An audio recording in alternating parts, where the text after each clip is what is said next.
Hello dear student, welcome to my YouTube channel crack exams by Aarti ma'am. जैसा कि आप सभी जानते हैं, हम एमपीटेट वर्ग 3 पात्रता परीक्षा 2026 की तैयारी कर रहे हैं, जिसमें हमने बाल विकास का टॉपिक वाइज और हिंदी का टॉपिक वाइज सिलेबस पढ़ना स्टार्ट कर दिया है और बाल विकास का हमारा एक चैप्टर कंप्लीट भी हो गया है। यदि आपने बाल विकास की पुरानी क्लासेस नहीं ली हैं तो मेरे YouTube channel crack exams by Aarti ma'am पर जाकर आप बाल विकास की ऑल चैप्टर की एक चैप्टर की जो ऑल क्लासेस हैं वो आप जाके ले सकते हैं। और हमने हिंदी की भी एक क्लास ले ली है, जिसमें हमने देखा था क्रिया क्या होती है और क्रिया के कितने भाग होते हैं, मतलब क्रिया को कितने प्रकारों में बांटा गया है, किन आधार पर बांटा गया है। तो हम देख लेते हैं कि क्रिया क्रिया किसे कहते हैं, ये हमने पुरानी क्लास में पढ़ा है। तो आप मेरे YouTube channel crack exams by Aarti ma'am पर जाकर हिंदी की वो क्रिया वाली क्लास भी देख सकते हैं। तो हम देख लेते हैं, जिन विकारी शब्दों से किसी क्रिया के या किसी कार्य के करने का बोध हो उसे क्रिया कहते हैं। क्रिया जो है वो धातु शब्द से मिलकर बना है। क्रिया किससे मिलकर बना है? धातु शब्द से बनी हुई है, इसलिए धातु को क्रिया की आत्मा कहते हैं। क्या कहते हैं? क्रिया की आत्मा कहते हैं। धातु को क्रिया की आत्मा कहते हैं। ये हमने ऑलरेडी पिछली क्लास में पढ़ लिया था, तो आप जाकर वो क्लास में देख सकते हैं। फिर हमने वहां पे देखा था कि क्रिया को कितने प्रयोग के आधार पर, प्रयोग संरचना के आधार पर और कार्य के आधार पर हमने क्रिया को दो प्रकार में बांटा था। तो आज हम देखने वाले हैं कर्म के आधार पर। कर्म के आधार पर क्रिया कितने प्रकार की होती है और प्रयोग संरचना के आधार पर क्रिया कितने प्रकार की होती है। तो हम यहाँ पे देख लेते हैं कर्म के आधार पर क्रिया। अभी भी आप देख लीजिए, एमपीटेट वर्ग 3 पात्रता परीक्षा 2026, जिसमें हम हिंदी का टॉपिक वाइज सिलेबस पढ़ रहे हैं, जिसमें हमने सबसे पहले व्याकरण को लिया है, क्योंकि व्याकरण उसमें गद्य पद्य में आएगी और यहाँ कहीं से क्वेश्चन गद्य के और पद्य के जो क्वेश्चन के अंदर उनके अंदर व्याकरण पूछी जाएगी, इसलिए पहले हम व्याकरण पढ़ रहे हैं। तो हम देख लेते हैं पहले कर्म के आधार पर। कर्म के आधार पर क्रिया जो है वो दो प्रकार की होती है। कितने प्रकार की होती है? दो प्रकार की होती है। पहली होती है सकर्मक क्रिया। तो सकर्मक क्रिया का याद रखने की जो ट्रिक है वो है क्या, किसको। अब क्या और किसको से हम कैसे पहचान करें कि ये सकर्मक क्रिया है, हम यहाँ देखते हैं। जिस क्रिया का फल कर्ता पर ना पड़कर कर्म पर पड़ता हो वहां सकर्मक क्रिया होती है। क्या पढ़ रहे हैं हम? सकर्मक क्रिया। यदि आप सभी ने पेपर और पेन नहीं लिया है तो पेपर पेन लीजिए और मैं जो बता रही हूँ वो नोट करते जाइए, क्योंकि ये मोस्ट इम्पोर्टेंट है। अक्सर इससे क्वेश्चन एग्जाम में पूछे जाते हैं। तो हम देख लेते हैं कि सकर्मक क्रिया की जो ट्रिक है वो क्या है और किसको है। अब इसका यूज अपन कैसे करेंगे वो देखते हैं। जिस क्रिया का फल कर्ता पर ना पड़कर कर्म पर पड़ता है वहां सकर्मक क्रिया होती है। कैसे होती है? जैसे उदाहरण को समझिए अच्छे से। उदाहरण से समझते हैं हम। राधा गाना गाती है। यहाँ पे अपन को ये ट्रिक निकालनी है, तो कैसे निकालेंगे? राधा गाना गाती है। देखो, अगर अपन बोलेंगे कि राधा किसको गाती है, गाने को गाती, थोड़ा सा अटपटा लग रहा है। हाँ, राधा क्या गाती है? तो राधा गाना गाती है। क्या गाती है? राधा गाना गाती है। तो यहाँ आया समझ में, राधा गाना गाती है। तो हम यहाँ पे अगर ट्रिक लगाएंगे कि राधा क्या गाती है, राधा गाना गाती है, तो क्या किसको से हम इसकी ट्रिक निकाल सकते हैं कि क्या से अगर हमको आंसर मिल रहा है तो वहां पर सकर्मक क्रिया है। अब हम देख लेते हैं दूसरा उदाहरण। राम ने लड्डू खाया। देखिए, ये तो बिल्कुल सिंपल है। राम ने लड्डू खाया। सिंपली मैंने आपसे पूछा आपने क्या खाया। मैंने आपसे क्वेश्चन किया कि आपने क्या खाया, तो आप सिंपली आंसर देंगे कि मैंने ये खाया। कुछ भी खाया हो आपने, है ना। तो अपना जो है वो क्या से आंसर निकल रहा है कि राम ने क्या खाया। तो सिंपल है कि राम ने लड्डू खाया। इसमें जब अपन क्वेश्चन करेंगे राम ने लड्डू खाया, तो हमने बोला कि राम ने क्या खाया, तो राम ने क्या खाया था? लड्डू खाया था, है ना। तो क्या से जो है वो इसकी ट्रिक निकल रही है, तो यहाँ पर जो है वो सकर्मक क्रिया है। अब हम देख लेते हैं तीसरा उदाहरण। मोहन पुस्तक खरीदता है। मोहन पुस्तक खरीदता है। मोहन पुस्तक खरीदता है। आए समझ में? इसकी भी हम क्या ट्रिक निकाल सकते हैं कि मोहन क्या खरीदता है। मोहन क्या खरीदता है? तो सिंपल है, मोहन जो है वो पुस्तक खरीदता है। चौथा उदाहरण हम देख लेते हैं। अब तुम हिंदी पढ़ रहे हो। क्या तुम हिंदी पढ़ रहे हो? ये क्वेश्चन मार्क वाला भी हो सकता है, हम डायरेक्ट क्वेश्चन कर सकते हैं, जिसको हम प्रश्नवाचक या अंग्रेजी में इंट्रोगेटिव बोलते हैं। हम डायरेक्ट इसको क्वेश्चन मार्क वाला भी बोल सकते हैं कि तुम क्या पढ़ रहे हो। तुम किसको पढ़ रहे हो? तुम हिंदी को पढ़ रहे हो। तुम क्या पढ़ रहे हो? तुम हिंदी पढ़ रहे हो, है ना। तो हम क्या और किसको दोनों से आंसर निकाल सकते हैं। तो यहाँ पर क्या और किसको से जब उदाहरण से आंसर निकलता है तो वहां पर सकर्मक क्रिया होती है। एक बार आप फिर से अच्छे से सुन लीजिएगा। जिस क्रिया का फल कर्ता पर ना पड़कर कर्म पर पड़ता है, जिस क्रिया का फल कर्ता पर ना पड़कर कर्म पर पड़ता है, वहां पर सकर्मक क्रिया होती है। कौन सी क्रिया होती है? सकर्मक क्रिया होती है। आप नोट डाउन करते जाएं प्लीज, क्योंकि ये मोस्ट इम्पोर्टेंट है आप सभी के लिए। अब हम यहाँ पे देख लेते हैं अकर्मक क्रिया। ये अपोजिट है। आपको इसे बहुत अच्छे से समझना पड़ेगा, तभी वो समझ आएगी, क्योंकि ये अपोजिट। देखिए यहाँ पर जो है वो कर्ता पर प्रभाव नहीं पड़ता, यहाँ पे कर्म को प्रधान कहा गया है। कहने का मतलब यहाँ पे प्रभाव जो पड़ता है वो कर्म पर पड़ता है, लेकिन यहाँ पर उल्टा है। जिस क्रिया का फल कर्म पर ना पड़कर कर्ता पर पड़ता हो, जिस क्रिया का फल कर्म पर ना पड़कर कर्ता पर पड़ता हो, तो वहां अकर्मक क्रिया होती है। तो वहां कौन सी क्रिया होती है? अकर्मक क्रिया होती है। मैं एक बार और रिवाइज कर देती हूँ। जिस क्रिया का फल कर्म पर ना पड़कर कर्ता पर पड़ता हो, तो वहां अकर्मक क्रिया होती है। अब हम इसके एग्जाम्पल देख लेते हैं कैसे। देखिए इसकी ट्रिक तो मुझे अभी कुछ समझ में नहीं आई, यदि बाद में कोई मिलती है तो मैं आपको जरूर सजेस्ट करूंगी। मोहन हंसता है। यहाँ पर हंसता तो है, लेकिन कौन? मोहन। तो यहाँ पर जो है वो कर्ता प्रधान है। हंसता है, लेकिन कौन? कौन हंसता है? मोहन हंसता है, सोहन हंसता है, सीता हंसती है, रिया हंसती है। हंसती है, कौन हंसती है? यहाँ पर जो हंसता है वो प्रधान है। तो यहाँ पर जो है वो कर्ता प्रधान है, कर्ता जो है वो सक्रिय है। तो मोहन हंसता है। दूसरा एग्जाम्पल देख लेते हैं। तुम रोते हो। रोते हो, कौन? तुम। रोते हो, हंसते हो, गाते हो, सोते हो, कुछ भी हो, लेकिन कौन? तुम। तो सामने जो कर्ता है वो इसमें सक्रिय है कि तुम रोते हो, तुम हंसते हो, तुम गाते हो, तुम सोते हो, तुम खाते हो। तो यहाँ पर जो है वो कर्ता प्रधान है, कर्ता जो है वो सक्रिय है। यहाँ पर सारा प्रभाव जो जा रहा है वो कर्ता को जा रहा है। तो यही हमारी क्रिया है कि जिस क्रिया का फल कर्म पर ना पड़कर कर्ता पर पड़ता हो, वहां पर अकर्मक क्रिया होती है ना। दूसरा उदाहरण हमने समझ लिया। अब हम तीसरा उदाहरण समझते हैं। भाई साहब चारपाई पर बैठे थे। चारपाई पर बैठे थे, लेकिन कौन? भाई साहब, दीदी, मौसी, दादा, दादी, चाचा, चाची, कौन? तो कौन बैठे थे? यहाँ पर भाई साहब बैठे थे। यहाँ पर जो है वो कर्ता प्रधान है। चारपाई बिछी है, उस पर कोई तो बैठा है, कोई बैठा है तभी वो बिछी है ना। चारपाई पर भाई साहब बैठे थे, या भाई साहब चारपाई पर बैठे थे। तो यहाँ पर जो है वो अपना कर्ता प्रधान है, यहाँ पर कर्म प्रधान नहीं है। यदि कर्म प्रधान होता तो बैठे थे ऐसा कुछ होता। यहाँ पर हम एग्जाम्पल समझते हैं कि यहाँ पर जो है वो भाई साहब चारपाई पर बैठे थे, यहाँ पे कर्म प्रधान नहीं है, यहाँ पर कर्ता प्रधान है ना। तो ये तीसरा एग्जाम्पल भी हमने समझ लिया है। अब हम देखते हैं। वह जितना भी जोर से चीखे।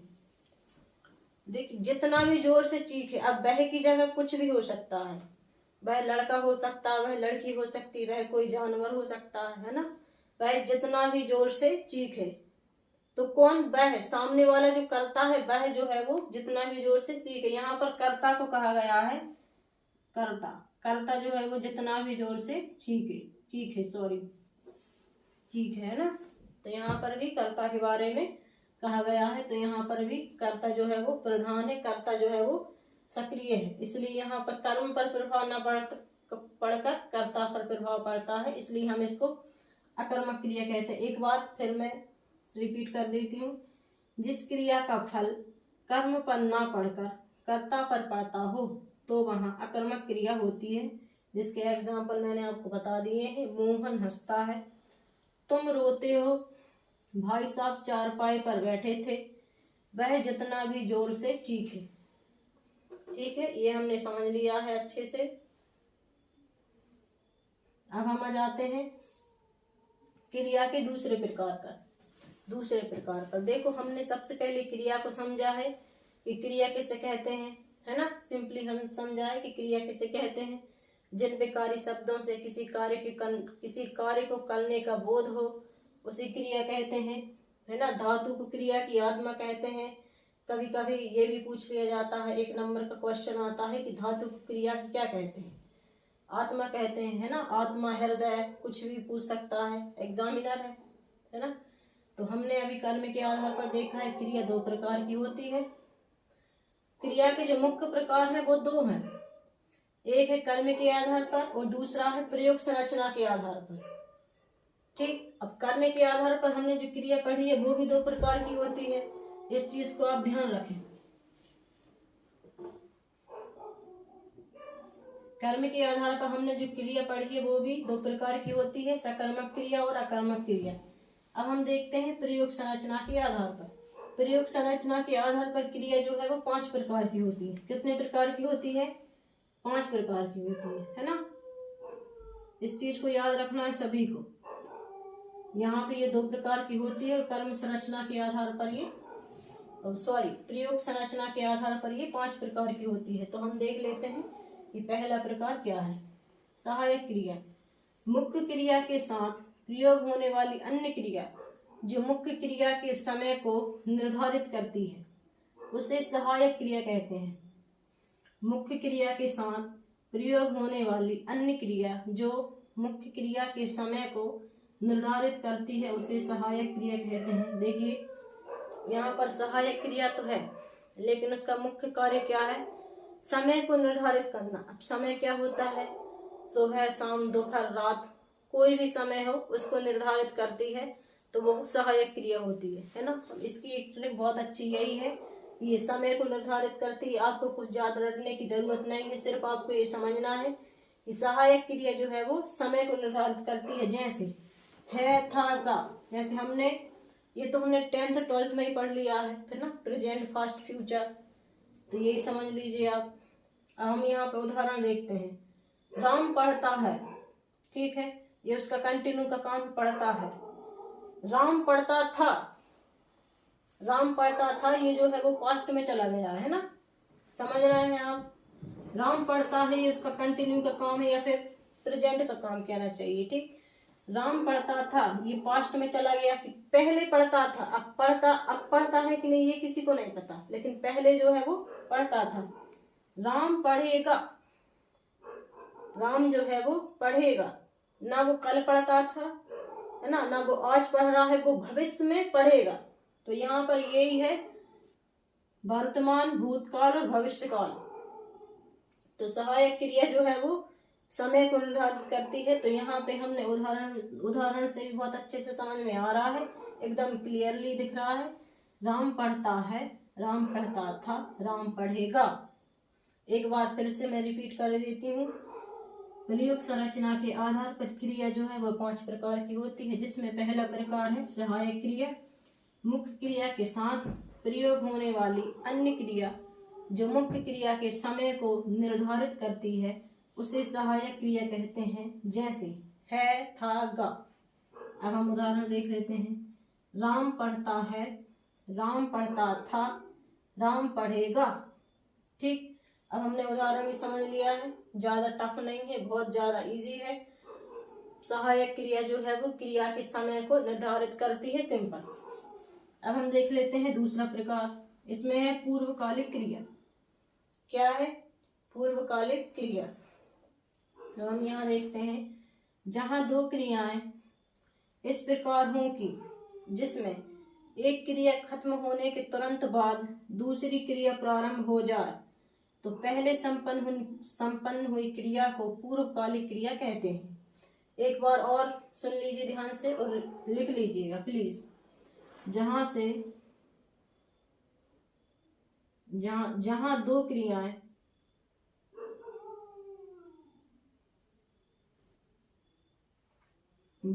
क्रियाएं इस प्रकार हों कि जिसमें एक क्रिया खत्म होने के तुरंत बाद दूसरी क्रिया प्रारंभ हो जाए तो पहले संपन्न हुई क्रिया को पूर्वकालिक क्रिया कहते हैं।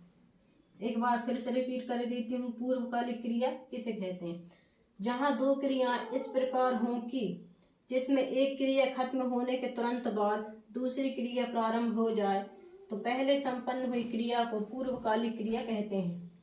जो क्रिया पहले दो क्रिया है साथ साथ हो रही हैं, लेकिन जो क्रिया पहले जो क्रिया हो रही है उसके खत्म होने के तुरंत बाद दूसरी क्रिया प्रारंभ हो जाए तो पहले संपन्न हुई क्रिया को, दोनों क्रिया हो रही है लेकिन दोनों में से जो क्रिया पहले हो जाएगी उसको पूर्वकालिक क्रिया कहेंगे। कैसे? उदाहरण समझो। राधा श्याम को देखकर हंसी। राधा जो है वो श्याम को देखकर हंसी, है ना? राधा श्याम को देखकर हंसी। देखकर एक तो कौन सी क्रिया हो रही है? देखना। और दूसरी हो रही है हंसना। ठीक, पहले उसने देखा और फिर वो हंसने लगी, है ना? तो यहाँ पर पूर्वकालिक क्रिया जो है वो देखकर हुई। पूर्वकालिक क्रिया क्या हुई आपकी? देखकर। पहले उसने देखा उसके बाद हंसा ना, कि पहले हंसी देखकर, ये नहीं होगा। पहले उसने देखा फिर वो हंसी, तो राधा श्याम को देखकर हंसी। तो यहाँ पर जो देखकर है वो पूर्वकालिक क्रिया है। समझिए आप इसको ध्यान से। रोहन जागकर टहलता है।